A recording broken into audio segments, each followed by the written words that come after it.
स्वागत है आपका सहारा समय में। मैं हूं आशुतोष भाटिया। बड़ी बहस में आज हम बात करेंगे दूसरे चरण के मतदान की।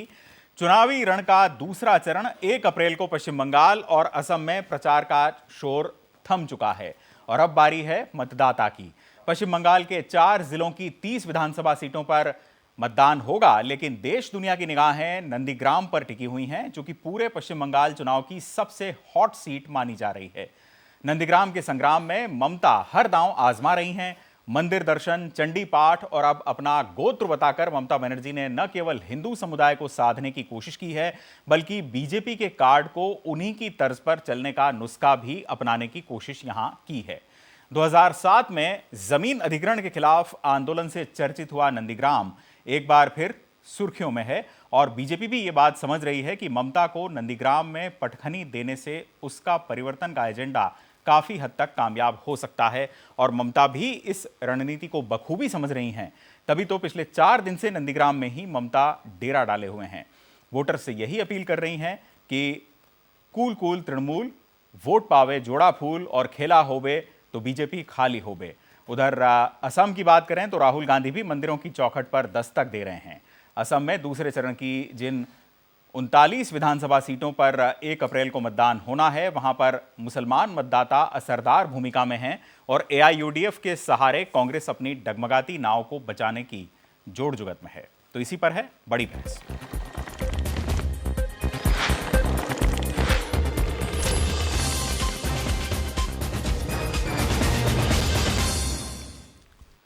पश्चिम बंगाल और असम, 5 राज्यों में हो रहे विधानसभा चुनाव में सबसे ज्यादा चुनावी तपिश पश्चिम बंगाल और असम की ही है। पश्चिम बंगाल में सत्ता पाने की ललक तो असम में सत्ता बचाने की कोशिश में जुटी बीजेपी को दोनों स्थानों पर हराने को बेताब विपक्ष के भी पैंतरे देखने लायक हैं। पश्चिम बंगाल में खामोश और असम में पूरे जोश में दिख रही कांग्रेस को भी यह मालूम है कि इन्हीं नतीजों से पार्टी अपने आंतरिक कलह पर लगाम लगा सकती है। किसान आंदोलन को मुद्दा बनाकर जिस एजेंडे को साधने की कोशिश में विपक्ष जुटा हुआ है, उसमें भी उसे माइलेज मिल सकता है। इसलिए केवल एक दूसरे से 2-2 हाथ करके लेफ्ट और कांग्रेस पश्चिम बंगाल में, केरल में एक दूसरे से 2-2 हाथ कर रहे हैं, लेकिन यहां पर गलभैयां कर रहे हैं। अपनी जीत की कोशिशों से कहीं ज्यादा उनका ध्यान बीजेपी और तृणमूल कांग्रेस की रोमांचकारी कुश्ती पर है। 1 अप्रैल को होने जा रहे दूसरे चरण की 30 विधानसभा सीटों के लिए ममता ने अपने 17 नए उम्मीदवारों को मौका दिया है ताकि 2016 के नतीजों को दोहराया जा सके। 2016 में तृणमूल कांग्रेस ने इन 30 में से 22 विधानसभा सीटें अपने कब्जे में की थी, लेकिन इस बार तृणमूल कांग्रेस के ही निकले दल बदलुओं की वजह से दूसरे चरण में बीजेपी और टीएमसी में कड़ी टक्कर देखने की बात कही जा रही है। नंदीग्राम की संवेदनशीलता को चुनाव आयोग भी महसूस कर रहा है, तभी तो मतदान से एक दिन पहले केंद्रीय सशस्त्र बलों की 21 कंपनियों को सिर्फ नंदीग्राम में ही तैनात किया जा रहा है और बाकी 650 कंपनियां दूसरे चरण में लगाई गई हैं।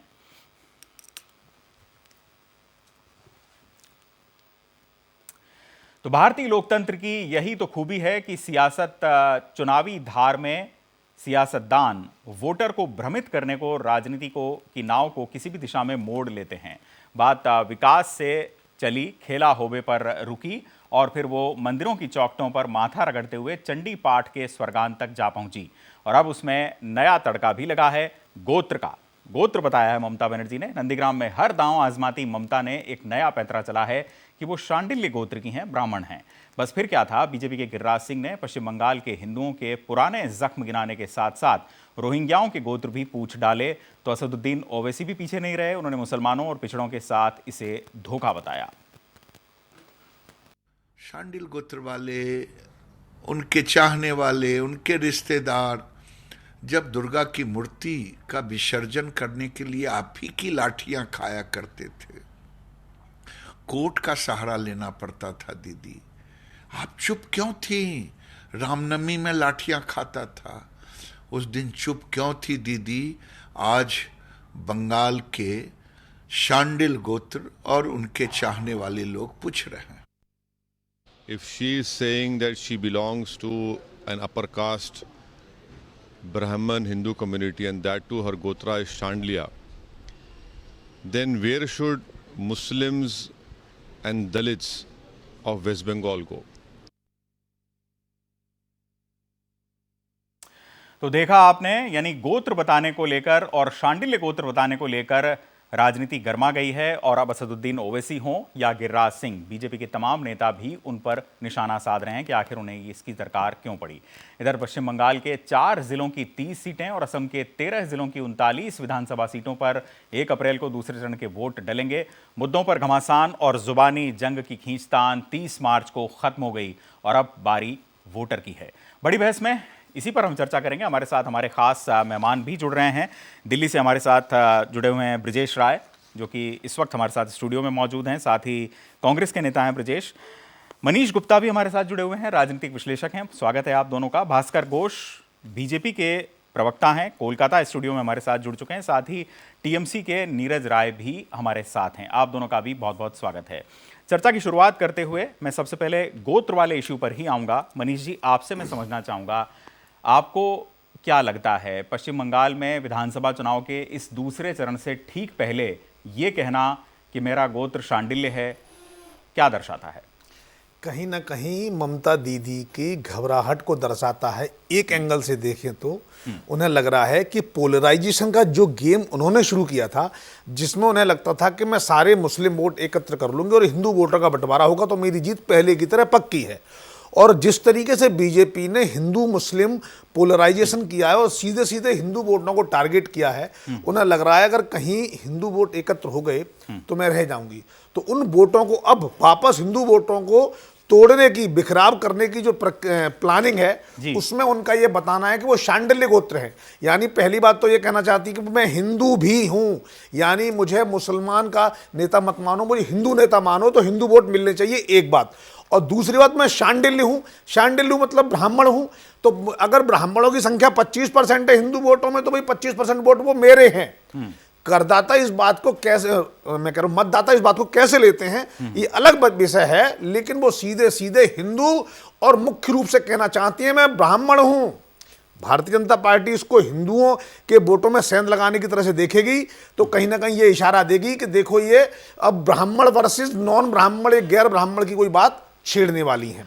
तो सीधे सीधे राजनीतिक दांव है। कितना चलेगा ये देखने की बात। ब्रिजेश जी, आप क्या पढ़ पाते हैं इसमें? क्योंकि मेरे पास जो आंकड़े हैं उनके मुताबिक ये तो दूसरे चरण का मतदान हो रहा है, उनमें से जो 30 विधानसभा सीटें हैं, इनमें से हर 4 मतदाता में से 1 मतदाता एससी मतदाता है। और उससे ठीक पहले ममता बनर्जी का ये कहना कि मेरा गोत्र शांडिल्य है।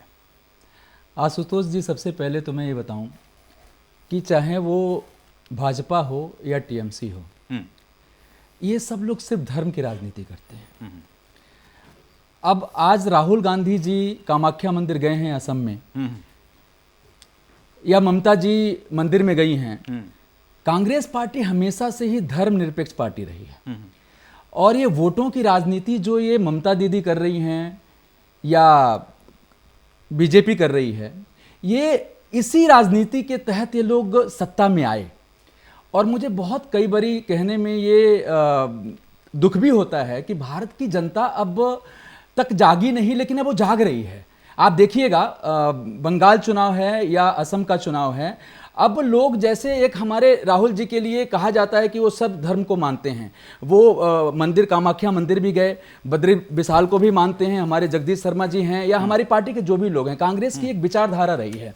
वोटों की राजनीति कभी कांग्रेस ने की नहीं, इन लोगों ने सिर्फ वोटों की राजनीति की है।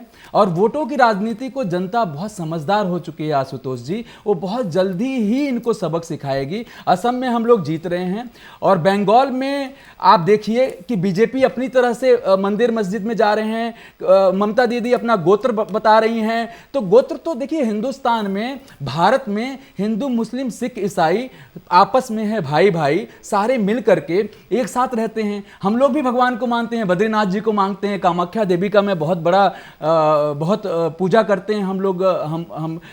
लेकिन आप लोग कहां मानते हैं हिंदू मुस्लिम सिख ईसाई? बिल्कुल मानते हैं। अगर किसी पर अत्याचार हो जाता है, जाति विशेष धर्म विशेष पे आप चले जाते हैं, राहुल गांधी दूसरे धर्म पे होता है तो नहीं जाते हैं। ऐसे कितने एग्जाम्पल बताते हैं। भट्टा पासवान चले जाते हैं, ध्रुव त्यागी के पास नहीं जाते, डॉक्टर नारंग के पास नहीं जाते हैं। आप तो धर्म देख के जाते हैं ना। राहुल गांधी जी कभी नहीं जाते, वो हमेशा चाहे प्रियंका जी हैं, चाहे जगदीश शर्मा जी हैं, एक पेड़ पे जनेऊ टंगा हुआ रो रहा है, कहता है माले कभी है नहीं, केरल गए हैं। सर ऐसा नहीं है, ये तो सब आप मीडिया जब ने जरूरत सर ये पड़ती अफवाह है तो फैलाई जनेऊ हुई टांग है लेते हैं, सर। जरूरत मीडिया पड़ती है मीडिया जनेऊ में उतार ये देते अफवाह हैं। फैलाई गई है सर चलिए बहरहाल, गुप्ता जी। एक और और मैं हमारे राहुल मुद्दे पे गांधी जी आऊंगा। हमेशा ही जनता के बीच राहुल में जी तो जाते हैं, बिल्कुल हमेशा सुविधा देखते हैं, जनता के बीच कहाँ में जाते हैं सर। कभी आप शिव देखिए भक्त कितने होते दिनों से हैं, वहीं कभी बैठे राम हुए भक्त हो हैं जाते हैं सर। वो है ना और सर, कभी धर्म कृष्ण वाकई भक्त वाकई हैं। राहुल जी ऐसा हमारे हर लगता है धर्म कि को इस बार मानते हैं। धार्मिक मुद्दे और धार्मिक ध्रुवीकरण पर सारी पॉलिटिकल नहीं पार्टियां करना आधारित चाहिए। हैं और इसीलिए नहीं करना चाहिए। ये सारे नज़ारे देखने को हमको मिल रहे हैं कि चंडी पाठ की बात हो रही है या नेता धार्मिक स्थलों का दौरा कर रहे हैं। नीरज राय हमारे साथ कोलकाता स्टूडियो से, मनीष जी एक मिनट, नीरज राय कोलकाता स्टूडियो से हमारे साथ जुड़े हुए हैं, तृणमूल कांग्रेस के नेता हैं। नीरज जी, एक और पॉलिटिकल डेवलपमेंट अभी अभी हुआ है, जरा उसके बारे में बताएं। दूसरे चरण से पहले हम क्या देखें उसमें? ममता बनर्जी ने चिट्ठी लिखी है गैर बीजेपी नेताओं को और सारे स्टालवर्ड्स को, जिसमें सोनिया गांधी भी हैं, एमके स्टालिन भी हैं, और ये कहा है कि बीजेपी के खिलाफ एकजुट होने का वक्त आ गया है। अचानक से दूसरे चरण के मतदान से पहले ऐसा क्या हुआ कि ममता बनर्जी को ये चिट्ठी लिखने की दरकार आन पड़ी?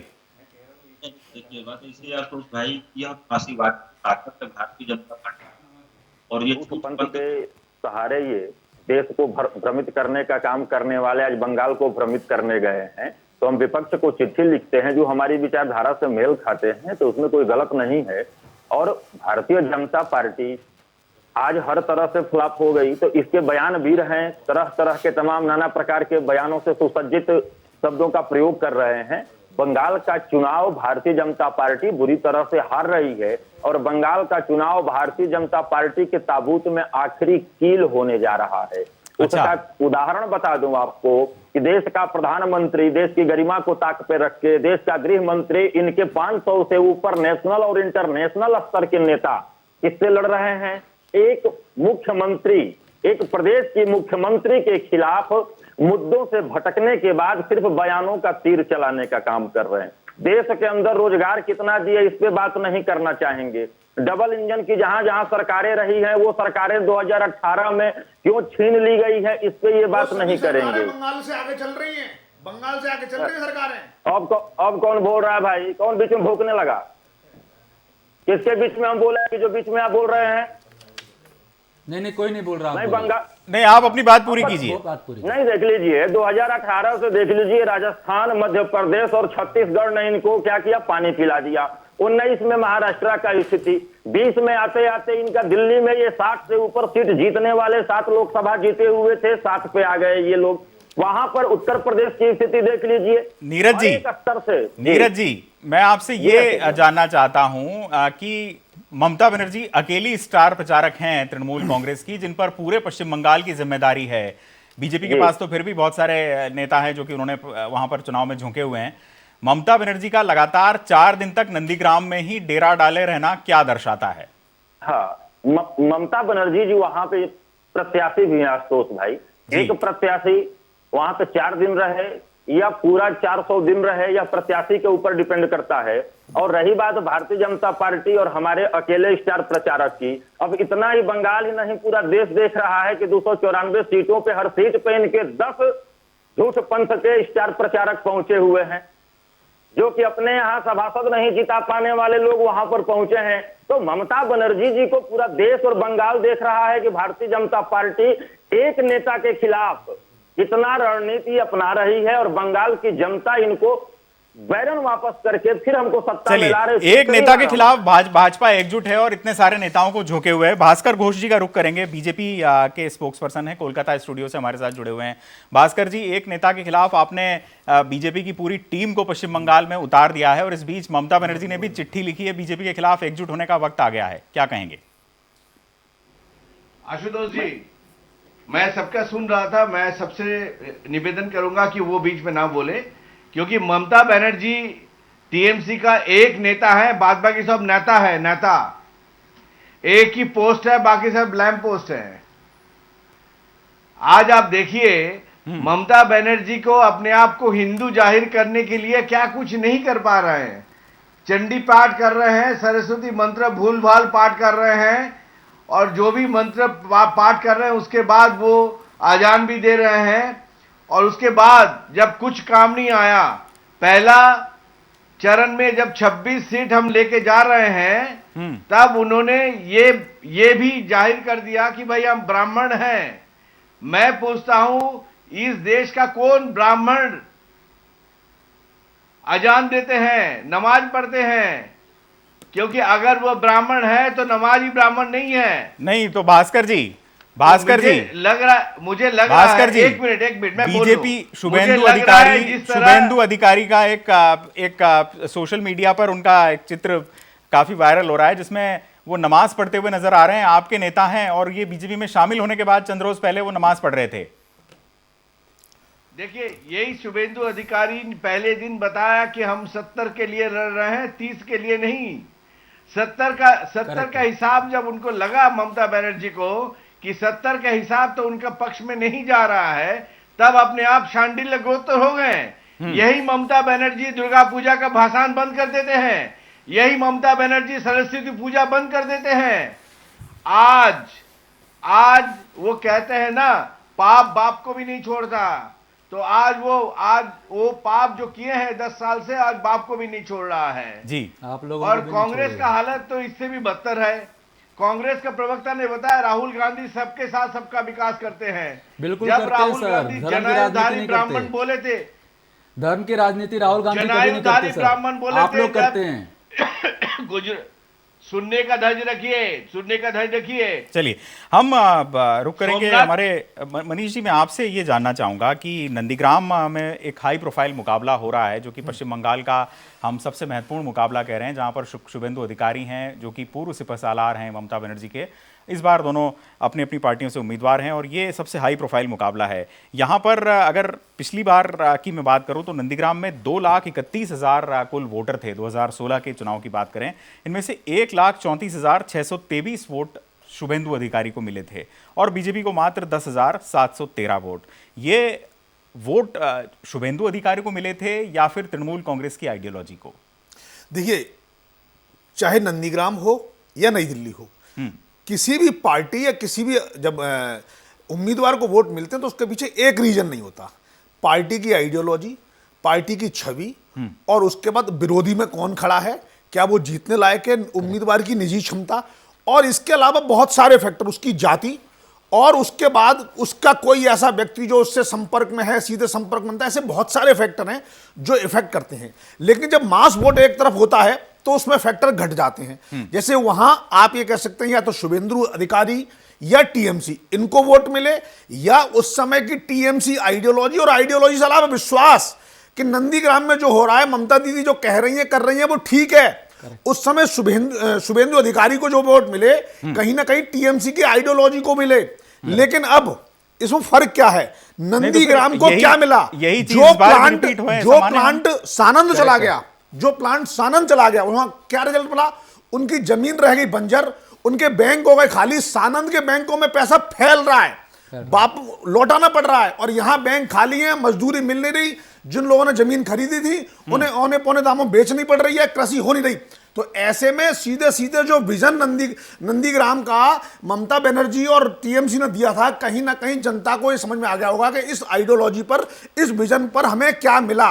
तो अब बात ना शुभेंदु अधिकारी की है ना ममता बनर्जी की है, बात है कि नंदीग्राम को क्या मिला। यह कोई बहुत महत्वपूर्ण क्षेत्र नहीं है सिर्फ इसलिए यहां से दीदी लड़ रही है। फर्क सिर्फ यह है कि यह वो मुद्दा था जिसने बंगाल की राजनीति की दशा और दिशा दोनों पलट दी संभव, और जिसका नुकसान खामियाजा सिर्फ और सिर्फ नंदीग्राम ने झेला। आज नंदीग्राम के पास मौका है कि वो फिर तय करे कि बंगाल की दिशा क्या होने वाली है, क्या दीदी के साथ जाएगी या मोदी जी के साथ जाएगी।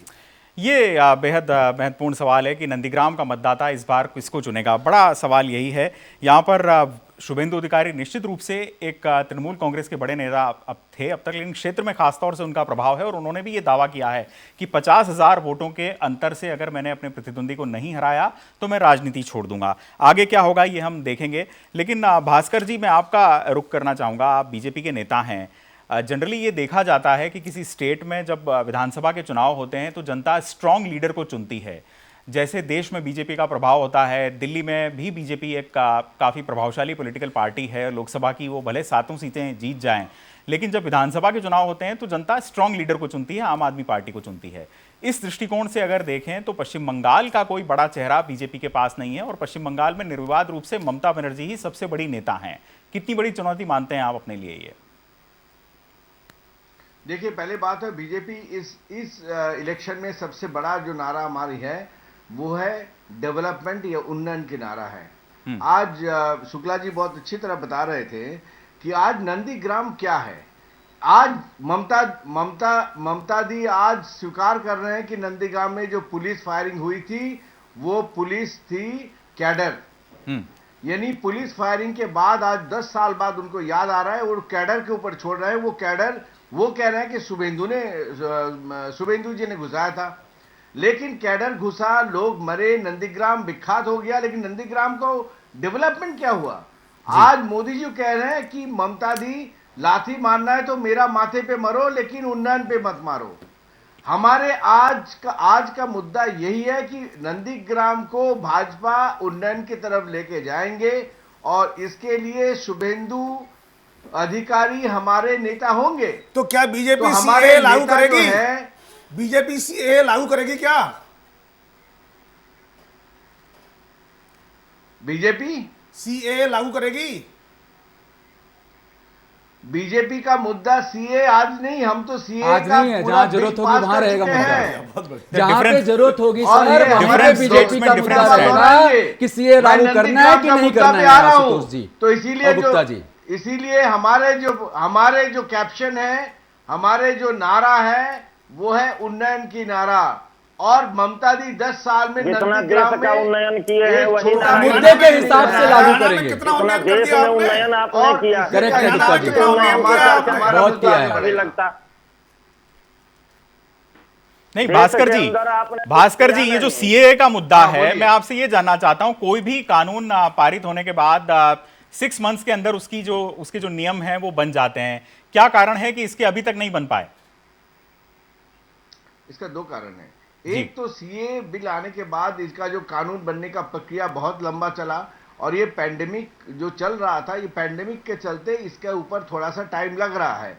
लेकिन माननीय अमित शाह, हमारे गृह मंत्री और हमारे कद्दावर नेता बार बार ये कह रहे हैं कि सीए इस देश में लागू होना ही है, क्योंकि ये पार्लियामेंट से ये बिल प्रेरित हो चुका है। तो इसमें कोई दोहराई नहीं है कि सीए इस देश में लगने वाले हैं। हम रुक करेंगे नीरज राय जी का, तृणमूल कांग्रेस के नेता हैं। नीरज जी, बांकुड़ा में 8 सीटें हैं कुल मिलाकर जिन पर की मतदान होना है। इनमें से 7 सीटों पर आपने उम्मीदवार तृणमूल कांग्रेस ने बदल दिए। हम इसको कैसे देखें? आपके जो पुराने उम्मीदवार थे वो योग्य नहीं थे, या फिर हम ये माने कि एंटी इनकम्बेंसी इतनी ज्यादा हो रही है कि उसको काउंटर करने के लिए आपने ये मूव चला है? नहीं आशुतोष भाई, ऐसी बात नहीं है। जनता ने जिसको स्वीकार करने का मूड बनाया था उसको वहां पे उतारा गया है। ऐसी बात नहीं है कि वहां पे हमारे खिलाफ जो बात चल रही है। यहाँ पर देखिए, वास्तविकता है कि जिसको प्रत्याशी नहीं मिल रहे हैं उस पर सवाल उठाना चाहिए। हमने बदलकर भी प्रत्याशी दिया। यहाँ पर सवाल जो सोनार बंगला और उन्नयन का नारा दे रहे हैं लोग, उनसे होना चाहिए कि जो संभावित मुख्यमंत्री इनके पड़े हुए हैं, मोदी जी देश के प्रधानमंत्री रहते हुए कितना देश के अंदर इन्होंने उन्नयन कर दिया, कितना युवाओं के साथ कर दिया, सरकारी संपत्तियों को बेचकर उसका पैसा बंगाल चुनाव में नीरज लगाने जी, की आपका बात करते हैं। साथ जो अरे, प्रत्याशी चुप बदले रहिए उसका आधार महाराज, क्या चुप है? रहिए। बदले क्यों? ये तो जनता को बोलिए किसी चीज की चैनल के राजनीति माध्यम नहीं है, से। आशुतोष जी। गलत आप फैक्ट बात देना ठीक करो, नहीं आप है। बात करो, टेलीविजन पर आप गलत बात फैक्ट करो। देना ठीक नहीं है। बिना आधार के कोई बात कहना उचित नहीं है। राजनीतिक नेता इस बात का ध्यान रखें। यहाँ लोग दूसरे भी हैं जो ये समझ जाते हैं कि कौन सी जगह आप गोलीबाजी करके गलत फैक्ट को मिक्स कर रहे हैं। ये इंजेक्शन देना बंद करिए, गलत फैक्ट का इंजेक्शन देना बंद करिए, गलत फैक्ट का इंजेक्शन देना बंद करिए। अरे भाई, कौन सी सरकारी कंपनी बिक गई और कहां पैसा बंगाल चुनाव में चला गया? गलत फैक्ट देना बंद करिए नीरज राय जी। आप मीठी मीठी बातों में कैसे गलत फैक्ट घुसा देते हैं? चैनल के माध्यम से देश को गुमराह नहीं कर सकते। आप एक पार्टी के प्रवक्ता हैं, आप चैनल के माध्यम से देश को गुमराह नहीं कर सकते। गलत फैक्ट देना बंद करिए। 6 बार सोचिए तब बोलिए। पर आप लगता है देश की जनता को गुमराह करने का मन बना चुके हैं। सिर्फ इसलिए ये आप तय करके बैठे हैं कि कैसे ना कैसे झूठ सच बोलकर, मुलम्मा चढ़ाकर, 50 लगाकर, पॉलिश करके गलत फैक्ट दे दूं। ये गलत फैक्ट की राजनीति आपको भारी पड़ेगी। मनीष जी, नीरज जी, मनीष जी, मैं असम का जिक्र भी करना चाहूंगा। मनीष जी, असम का जिक्र करना चाहूंगा। खास बात यह है कि असम में भी चुनाव है 39 सीटों पर, और पिछली बार जब चुनाव हुआ था तो AIUDF और कांग्रेस एक दूसरे के विरोधी थे, और आप ये कह सकते हैं कि मुस्लिम मतों का विभाजन हुआ होगा। इस बार दोनों साथ साथ हैं, ये कितना बड़ा फैक्टर आप पाते हैं इसमें, क्योंकि कल जो चुनाव होने हैं उनमें ज्यादा काफी मुस्लिम मतदाता हैं। अभी कांग्रेस के नेताजी जो साथ बैठे हैं वो ऐसा क्लेम कर रहे थे कि भाई कांग्रेस धर्म की राजनीति नहीं करती है और मुस्लिम मतों का बिखराव ना हो जाए, इस बात की चिंता करते हुए अपने राजनीतिक गठबंधन इस तरीके से किए जाएं, चाहे उसके बदले में हम हिंदू वोटरों को इग्नोर करते हैं, बंटवारा करते हैं। ब्रिजेश जी, बहुत संक्षेप में आपसे प्रतिक्रिया लेना चाहूंगा। बंगाल में भी आपका पश्चिम बंगाल का जो मुकाबला है वो इतना नेपथ्य में क्यों नजर आ रहा है? ऐसा लग रहा है कि कांग्रेस और लेफ्ट का गठबंधन कोई फ्रंटलाइन प्लेयर की तरह वहां पर नहीं खेल पा रहा है। क्या ये जानबूझकर ममता बनर्जी के लिए एक रास्ता बनाने की कोशिश किया जा रहा है? तो आपके स्टार गांधी परिवार का कोई वहां पर स्टार प्रचारक अभी असम का चुनाव था, अभी गांधी परिवार सभी लोग अभी दूसरे चरण में वहां पे जाने वाले हैं। जो हमारा गठबंधन रहा है, पहले फेस में हमारी इतनी सीटें नहीं थी, जो हमारे डिस्कशन में ये पता चला। और जहां तक हमारे भाई कह रहे हैं कि हम लोग मुस्लिम वोटों के लिए जा रहे हैं या हिंदू वोटों के लिए जा रहे हैं, कांग्रेस पार्टी हमेशा से सर्वधर्म पार्टी रही है। हिंदू, मुस्लिम, सिख, ईसाई आपस में भाई भाई की बात करते हैं। और जहां तक हमारे TMC के प्रवक्ता ने बोला कि देश बेच देंगे, ये 100% बेच देंगे। मैं बता रहा हूं, मैं एक मैकेनिकल इंजीनियर हूं, मैं आपको बताता हूं, LIC को भी प्राइवेटाइजेशन करने जा रहे हैं, एयर इंडिया को प्राइवेटाइजेशन करने जा रहे हैं। आपको क्या चाहिए सबूत? मेरे पास सारा सबूत है। यहाँ पे पूरे देश को बेच देंगे। आप बेरोजगारी है, आप चले जाइए यहाँ पे नोएडा के अंदर चले जाइए, 80% पे फैक्ट्रियां बंद पड़ी है। आप गुड़गांव के अंदर चले जाइए, कहीं पे भी रॉ मटेरियल के रेट बढ़ रहे हैं। तो आपका जो पॉलिटिकल डिस्कोर्स है, आपका ब्रिजेश जी, आपका जो पॉलिटिकल डिस्कोर्स है उसमें ये सारे मुद्दे क्यों नहीं गायब हैं? सबने बोला तो मैंने नहीं बोला जी। असम के जनता के साथ आपने विश्वासघात किया है। 365 रुपए हमारे राहुल गांधी बात कर रहे हैं, 150 रुपए के वहां पे है। चाय वालों को इसी तरीके से बोल गए। कितनी बार चाय की बागवानी में गए बीजेपी नेता? हमारे राहुल गांधी जी, प्रियंका गांधी जी जाकर के जमीन से जुड़ करके वहां पे काम किया उन लोगों ने। चलिए, अच्छी बात है, ही नहीं अभी अच्छी बात है। चाय है नहीं अभी,